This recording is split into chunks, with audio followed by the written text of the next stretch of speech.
Leslie. And thank you, Cheryl and Maybelle, for inviting me here.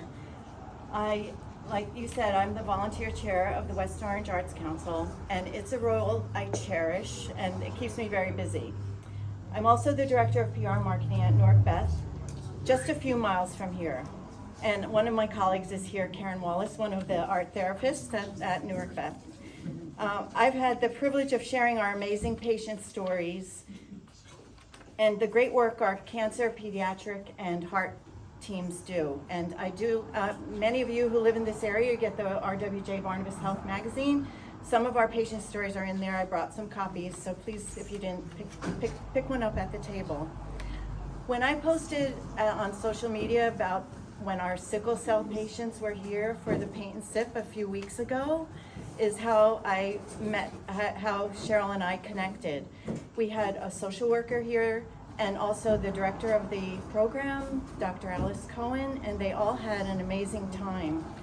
It was great, and I'm speaking to the choir, but everybody in this room probably enjoys either participating in art, going to art shows like this, or whether you have a rare disease, a chronic condition, or even just you need a break from life in general. So for years, when I worked, my work at the hospital and at the Arts Council were separate. And the only exception was that we had an employee art show every year, which everyone really, really enjoyed. The doctors draw, it's amazing where the people that come and participate. During the pandemic, a lot of people were coming up to me saying that they do the amazing work they did during that time. They go home and they they do some art or learn the piano or just something to take their mind off work. And it was for their well-being and to keep them sane. And that gave me, we started having a lot of conversations about art and well-being, to the point where I enrolled in a program for the Center for, I want to get the name right. It's the Center for Arts and Medicine, the graduate certificate program for studying specifically this at the University of Florida. And in that program, I was amazed at the amount of research that people are doing in the reaction your brain has when you participate in the arts.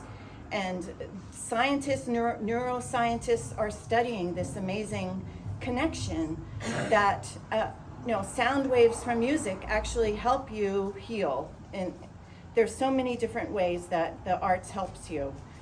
The current technologies is, now that we have them, it's possible to study the brain signals when activated, and they're to quote one study, creative expression activates the brain's reward system, releasing feel-good chemicals like dopamine.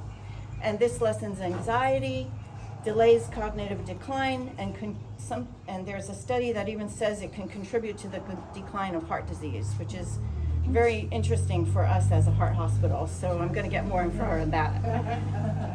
And now that I, as a credentialed arts and health professional, I aim to use what others have learned to help others. And I look forward to collaborating with Cheryl and Maybelle and anyone else who wants to embrace this concept. And we're not the only ones talking about this. The director of Arts and Mind Lab at Johns Hopkins and the author of Your Brain on Art, How Arts Transform Us, it's a New York Times bestseller. She's going to be at the Morris Museum next month. Renee Fleming, the award-winning soprano and arts health advocate, was in New Jersey performing and also promoting her new book, Music and Mind, Harnessing the Arts for Health and Wellness. And at NYU, neuroscientists are studying the brain's response to dance, which it was in the New York Times last summer, where the title of the article is called "You Think, So You Can Dance?" Scientists are on it. So at Newark Beth, we don't have an official arts and medicine program. Only half of U.S. hospitals do. We're taking important steps to integrate art into our healing environment. I've mentioned our employee art show. We've also worked with local photographers to install nostalgic Newark photos for our senior geriatric units. And now we're partnering with NJPAC, and each month we have music in our lobby. A harp, a harp sounds beautiful, but it's many others. We have artists painting with our pediatric patients, and I've even seen a guitarist taking special requests for Taylor Swift tunes. Yes.